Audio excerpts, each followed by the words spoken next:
Well, I think that's twofold. I'm really happy that our offense isn't turning the ball over, but from a defensive standpoint, we've got to gain some turnovers, and we did better in the last scrimmage. So, but again, that's a huge focal point as we talk about, and y'all hear me say it all the time about explosive plays and turnovers. That's the key to the game. You've got to change the momentum of the game with turnovers, and explosive plays change the vertical field position. And we can't allow them on defense. Our offense needs to make them, and we've got to protect the ball well on offense, which we've done.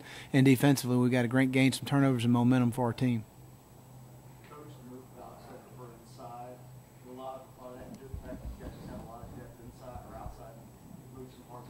Well, I think, again, Alex is going to play it both inside and out.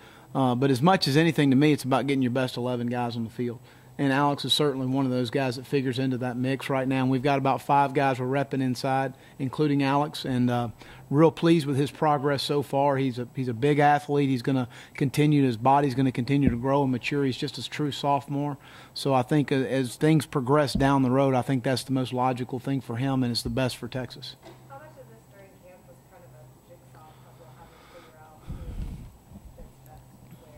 Well, I think as we go into camp, we really look at repping guys at different positions for a lot of reasons. I think you got to cross-train guys because you got to be prepared for injuries when they happen, and they're going to happen.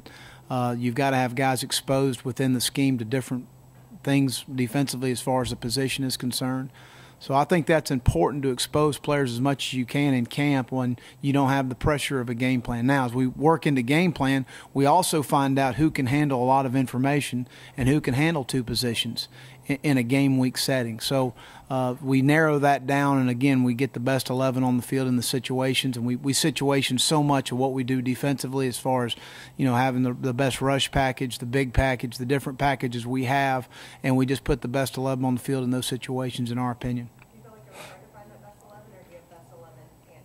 Well, we're going to play a bunch of guys. I mean, that's, as a defensive staff and with Coach Brown this morning talking about subbing guys, and that's something that's it's a benefit to us. We have depth, and there's not a whole lot of drop-off when we go to our next group. So we consider all of those guys starters. They're all guys that are going to configure into the game plan, and as we're sitting down right now, those guys need to practice well in order to play, and they understand that, especially after this morning.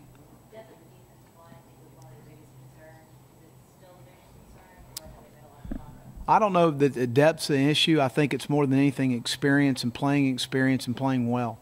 And but I've got a lot of confidence in those guys that we're putting in there. I feel good about where we are, but we need to perform well on Saturday, and we won't find out till September 4th.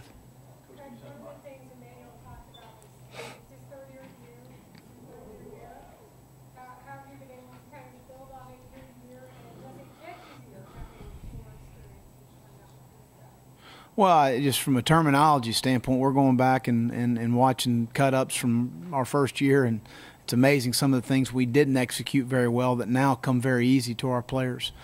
So there's no question the terminology, all of the coaching points, now our older players are able to tell our younger players, and sometimes they put it in a better manner for them to understand what we want done in each situation and each scheme. So there's no question it's much easier, and that doesn't mean it's easier to win and have success and play well defensively, but certainly from a teaching progression, it helps you.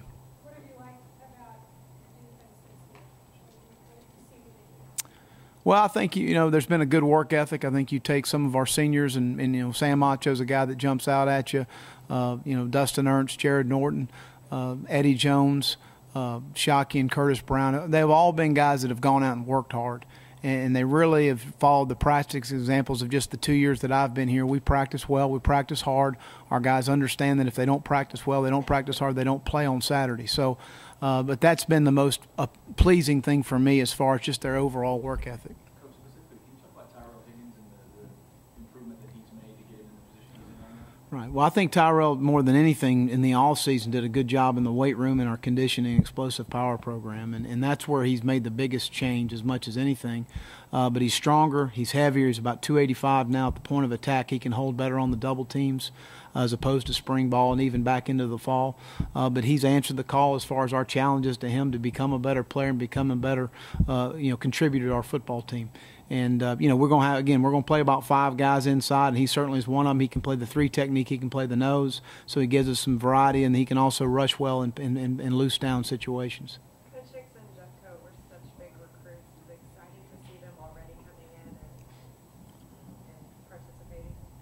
Well, again, you need to build depth within your team, and both of those young men will play Saturday. We need to practice well this week, and they got to understand the game speed and the preparation, and it all kind of picks up a little bit here. So those are things that they're very mature guys. They understand what they want on and off the field, and that's why they're very driven in what they do. And I'm really looking forward to seeing them both play on Saturday. Are you impressed with how many true freshmen have made an impact this early in camp and that you're expected to play? Well, I think, again, it goes back to our evaluation process and taking the right guys, and feel good about the entire class, not just the ones that are playing, but that we've got some guys that may not be figuring in that we think are going to be really good football players. So I guess you could say it's pleasing and a little unnerving in the aspect of the fact of that's the first time they're going to walk out there and play, and they're going to make mistakes. I understand that going into the game. They're going to be freshmen, and we just need to put them in a situation where they can be successful and play fast and react instead of think. Coach Brown said it's kind of hard to prepare for us on offense. You know exactly what they're going to expect and have an announced quarterback.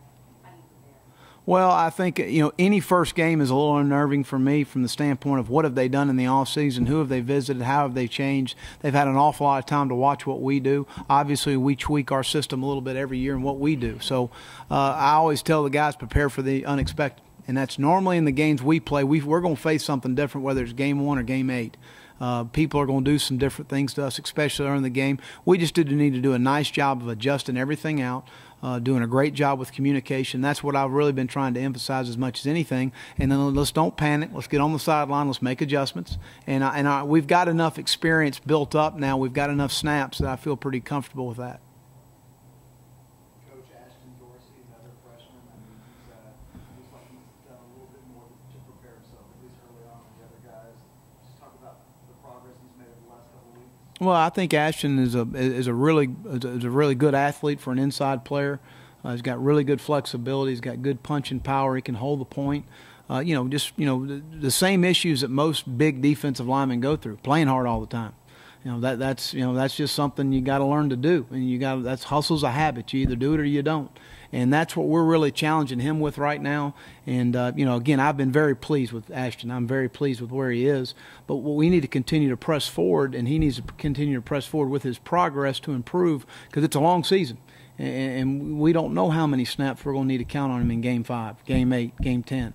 And that's where he's got to continue to improve. And a lot of times freshmen hit a wall a little bit. They get a little overload with campus and academics and social and football. And sometimes their priorities get out of whack a little bit. So those are things we need to make sure we keep a thumb on. All set? Thank y'all.